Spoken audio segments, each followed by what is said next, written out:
Big pass உடைய promo பார்த்தேன். இவ்வளோ ஒரு டக்குன்னு அதை முட்டாள்தனம்னு சொல்லலாமா, இல்லை வந்து க்ரியேட்டிவிட்டி அப்படின்ற பேரில் மூடத்தனம்னு சொல்லலாமா, என்னடா எடுத்து வச்சுக்கிறீங்க ப்ரோமோன்ட்டு. விஜய் சேதுபதி ஒரு ஷாப்பிங் மால்லேருந்து வெளியே வராரு. செக்யூரிட்டி கேட்குறாரு. ஷாப்பிங் மாலில் சூப்பர் மார்க்கெட்லேருந்து வெளியே வராரு. செக்யூரிட்டி பில்லை பஞ்ச் பண்ணுறாரு. ஏன் பஞ்ச் பண்ணுறீங்க? இவர் ரொம்ப புத்திசாலி இவர் சேதுபதி. ஆனால் அவர் செக்யூரிட்டி சொல்கிறாரு, தெரில சார்.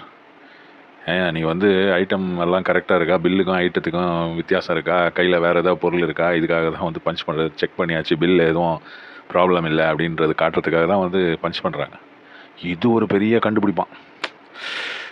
ஏன் ஒன்றுமே புரியல அப்படின்றாரு விஜய் சேதுபதி.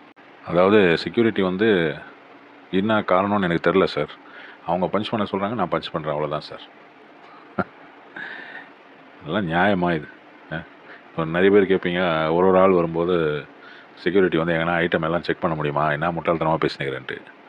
ஒரு ஆள் வரும்போது செக் பண்ணுவாங்க, எல்லா ஐட்டத்தையும் செக் பண்ணுவாங்க, கையில் ஒரு குச்சி மாதிரி வச்சுருப்பாங்க, இப்படி நவுத்தி பார்த்து எல்லா ஐட்டம் கரெக்டாக இருக்கா எடுத்து வெளியே வைக்க கூட சொல்லுவாங்க. அவங்க பஞ்ச் பண்ண சொல்கிறாங்க, காரணம் தெரில சார். இதெல்லாம் வந்து அதாவது இந்த ப்ரோமோ வந்து ஒரு சிம்பிளான விஷயந்தான். இதை பற்றி நான் ஏன் இவ்வளோ தூரம் பேசுகிறேன்னு நினைக்காதீங்க. சும்மா அதை பார்த்த போது விஜய் சேதுபதி மாதிரி ஒரு இவ்வளோ பெரிய ஒரு ஸ்டார் எனக்கு ரொம்ப ரெஸ்பெக்ட் இருக்குது அவர்கிட்ட. அவர் வந்த வழி அப்படின்றது வந்து ரொம்ப கஷ்டப்பட்டு, ரொம்ப பிஆர் ஒர்க்கு, ரொம்ப நிறைய பிஆர் ஒர்க்குன்னா இந்த பிக் பாஸில் பண்ணுற மாதிரி பிஆர் ஒர்க் இல்லை. பப்ளிக்கிட்ட எப்படி பப்ளிக்னால் இப்போது சினி ஃபீல்டில் வந்து ஒரு ஆள் மேலே வர முடியாது, அவனை அமைக்கினே இருப்பாங்க நிறைய பேர். அப்படி தான் சினி ஃபீல்டு, அப்படி தான். இப்போ வந்து நீங்கள் பார்த்தீங்கன்னாலே தெரியும், சூர்யா ரேஞ்சுக்கு இருக்கவரையே வந்து எவ்வளோ தூரத்துக்கு ஒரு இது பண்ணுறாங்க. இப்போ சூரிய வந்து டெவலப் ஆகி வந்திருக்காருன்னா அவருடைய அந்த பப்ளிக் ரிலேஷன் தான். அதாவது நம்ம வந்து ஒரு விஷயம் சொல்லுவாங்க, நம்ம சாதாரணமாக பேசுகிற ஒரு விஷயம் தான். எதுக்கு பர்சனலாக எடுக்கணும், எதுக்கு வந்து நம்ம பர்சனல் விஷயம்லாம் பார்க்கணும். அவர் வந்து கோவப்படுறாரு, இது பண்ணுறாருன்னா அது அவருடைய பர்சனல் விஷயம்ப்பா அப்படின்னு நம்ம சொல்லுவோம். இப்போ வந்து என்னுடைய வீடியோவை பார்த்து கூட நிறைய பேர் சொல்லியிருக்காங்க, அது ஒரு பர்சனல் விஷயம், நீ ஏன் இதெல்லாம் பார்க்குற அப்படின்னு. நம்ம மனுஷனுடைய ஒரு இயல்பே என்னென்னா, பர்சனல் விஷயந்தான் வந்து மெயினான விஷயம். பர்சனல் விஷயம்னா அதாவது அவனுடைய பிஹேவியர் எப்படி, அவன் எப்படி வந்து ஒரு ஆள்கிட்ட பழகுறான், எப்படி வந்து ஒருத்தங்கிட்ட ஒரு ஹாய் சொல்கிறான், எப்படி பாய் சொல்கிறான், அவனுக்கு வந்து பின்னாடி பேசுகிறானா, இந்த ரூமர்ஸு இது பண்ணுறானா, இப்படி பல விஷயங்கள். அதுவும் சினி ஃபீல்டில் பார்த்திங்கன்னா ரொம்ப அந்த விஷயம் வந்து இப்போது அஜித் சாரெல்லாம் வந்து அவ்வளோ தூரம் ரெஸ்பெக்ட் பண்ணுறதுக்கான காரணம் அதுதான். அவர் வந்து எப்படின்னா, அவர் வந்து ரொம்ப சாதாரணமாக அப்படி போயிடுவார். விஜய் சேதுபதியும் அதே மாதிரி தான், சூரியன் இப்போ அதே மாதிரி தான், சிவகார்த்திகேயனும் அதே மாதிரி தான். நிறைய பேர் நீங்கள் பார்த்துருப்பீங்க, நிறைய ஹீரோஸ் வருவாங்க, நல்லா ப்ராமிசிங்காக இருக்கான்ப்பா அப்படின்னு நம்ம நினைப்போம். ஆனால் வந்து கொஞ்ச நாள் அவுட் ஆகிடும். ஏன்னா அந்த மக்கள்கிட்ட நடந்துக்கிற விதம். நான் ஏன் இவ்வளோ தூரம் இதை போய் சொல்கிறேன்னா, விஜய் சேதுபதி மாதிரி இவ்வளோ ஒரு பிரெயினியான ஒரு மனுஷன், சாதாரண ஆள் கிடையாது. அவர் வந்து ஒரு பிரெயினியான ஒரு ஆள் தான். இந்த ப்ரோமோவை எப்படி பார்த்துட்டு ஒத்துக்கினாருன்னு தெரியல. அதாவது ஒன்றுமே புரியல. அந்த ப்ரோமோவில் சொல்கிற எல்லா விஷயமுமே வந்து முட்டாள்தனமான விஷயம்னா, ஃபஸ்ட்டு இந்த செக்யூரிட்டி சொன்னேன். அதுக்கப்புறம் ஏதோ பேங்க்கில் வந்து அக்கௌண்ட் ஓப்பன் பண்ண போகும்போது அந்த மேடம் வந்து கண்ணாடி கட்டிட்டு அப்படி, இதெல்லாம் வந்து ரிஃப்ளெக்ஸ் ஆக்ஷன் சாதாரணமாக நடக்கிறது தான். ஒரு மேடம் வந்து வண்டி ரிவர்ஸ் எடுக்கும்போது பின்னாடி திரும்பி பார்த்துனே ரிவர்ஸ் எடுக்கிறாங்க. அவங்க ரிவர்ஸ் கேமராலாம் இருக்குதுன்னு நினைக்கிறேன் அந்த வண்டியில். பார்த்துனே எடுக்கும்போது அவங்க வந்து அந்த வால்யூமை கம்மி பண்ணாங்க. ஏன்னா வால்யூம் வந்து உங்களை அந்த சவுண்ட், அந்த பாட்டு வந்து உங்களை டிஸ்ட்ராக்ட் பண்ணும், அதுக்காக அவங்க கம்மி பண்ணுறாங்க. ஜேசிபி வச்சு பள்ளம் நோண்டினா என்னமோ சினிமா மாதிரி பார்க்குறாங்க. ஒரு பள்ளம் நோண்டுறது அவங்க சிட்டியில் அவங்களுடைய இடம், அது பக்கத்தில் அவ்வளோ பெரிய ஒரு எக்ஸ்கவேஷன் நடக்குது அப்படின்னும் போது அது ஒரு ஒரு இதுவான விஷயம் தான். அது ஒரு பார்க்க வேண்டிய ஒரு விஷயம் அப்படின்னு தான் நான் நினைக்கிறேன். சாதாரணமாகவே நம்ம கடந்து போகும்போது, நம்ம ஒரு ரோட்டில் போகிறோம்னா திடீர்னு நாங்கள் வந்து ஒரு பள்ளம் நோண்டிருக்காங்கன்னா போய் நம்ம அப்படி பார்ப்போம், என்ன இது அப்படி. அதை வந்து தப்புன்றாங்க, முகத்தை மூடின்னு செல்ஃபி எடுக்கிறாங்களாம், அதை வந்து தப்புன்றாங்க. இவர் சொல்கிறார் விஜய் சேதுபதி, அதாவது ஒன்றுமே புரியல ஏன் இப்படி இருக்காங்க அப்படின்னு.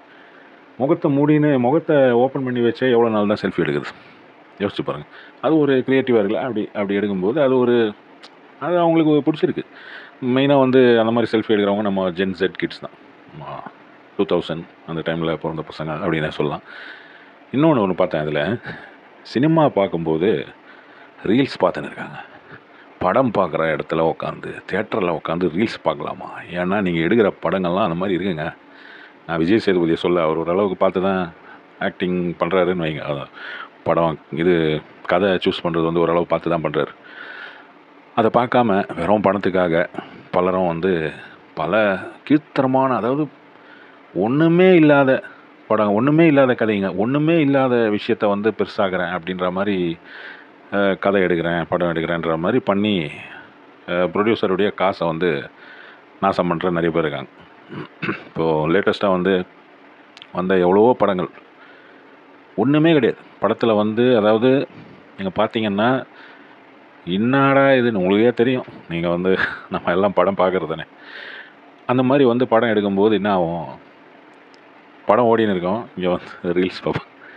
ஏன்னா ரீல்ஸ் வந்து அதோட நல்லா இருக்குது. அந்த படத்தை ஏதோ ஏசியில் வந்து உக்காந்துட்டோம், 200 ரூபா 250 ரூபா நம்ம வந்து டிக்கெட் எடுத்தாச்சு, என்ன பண்ணி தொலைகிறது, இது விட்டு போகிறதுக்கும் மனசு இல்லை. சரி 2 மணி நேரம் இங்கே உட்காந்து டைம் பாஸ் பண்ணிட்டு போகலாம், இல்லை 3 மணி நேரம். பெரிய பெரிய ஸ்டாருங்களுடைய படங்களே நீங்கள் பார்த்துருப்பீங்க, எவ்வளோ மோசமாக எவ்வளோ வந்து டம்மியாக எடுத்து வச்சுருக்காங்க. அந்த மாதிரி எடுத்து வச்சா மக்கள் வந்து அப்படி தான் பண்ணுவாங்க. தேட்டரை அடித்து உடைக்கலாம் செய்யலை, அவங்க ரீல்ஸ் தானே பார்க்குறாங்க. இதை ஒரு பெரிய விஷயமா, அதாவது ஒன்றுமே புரியலையா இவருக்கு வந்து. இதை வந்து கமல் இருந்திருந்தார் என்ன பண்ணியிருப்பாருன்னு தெரியல இந்த ஒரு ப்ரோமோவுக்கு. எப்படியும் பிக் பாஸ் வரோம் வந்து நிறைய பேர் அவங்க சண்டை போட்டுப்பாங்க. சண்டை போடுறத, அடுத்த வீட்டில் நடக்கிறத எட்டி பார்க்குறது தான் நம்மளுடைய மெயினான ஒரு ஹாபி. நம்ம இந்தியன்ஸ், அதுவும் மெயினாக நம்ம தமிழ், கேரளா, ஹிந்திக்காரனுங்க, இவங்களுக்கெல்லாம் வந்து மெயினாக வந்து ஒரு விஷயம், இந்த ஒரு விஷயந்தான்.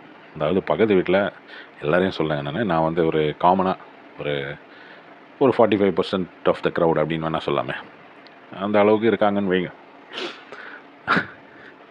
45%னா 100 பேர் இருந்தால் 45 பேர் பிக் பாஸ் பார்க்குறாங்கன்னு இல்லை. எனக்கு இந்த பிக் பாஸ்ன்ற வார்த்தை வரும்போதெல்லாம் பிக் பிரதர் தான் வரும்.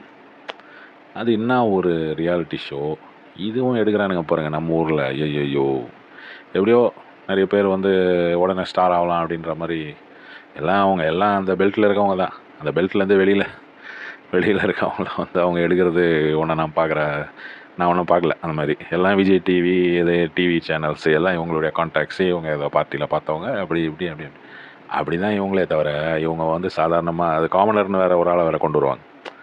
இப்படி பல கூத்து பண்ணுவாங்கன்னு வைங்க பிக் பாஸில். சரி பார்க்கலாம். இப்போ வந்து விஜய் சேதுபதி என்ன பண்ணுறாரு இந்த வருஷன்றது. போன வருஷம் பார்த்தோமே, முத்துக்குமரா எதுக்குப்பா உனக்கு கொடுத்தாங்க பிக் பாஸ்ன்றது எனக்கு இன்றைக்கும் புரியலைங்க. எனக்கு அதுதான் புரியாத ஒரு விஷயம். இந்த ப்ரோமோவை பார்த்துட்டு எனக்கு புரிஞ்சுது. ஆனால் போன வருஷம் நடந்தது பாருங்கள் ஒரு கூத்து. ஐயோப்பா.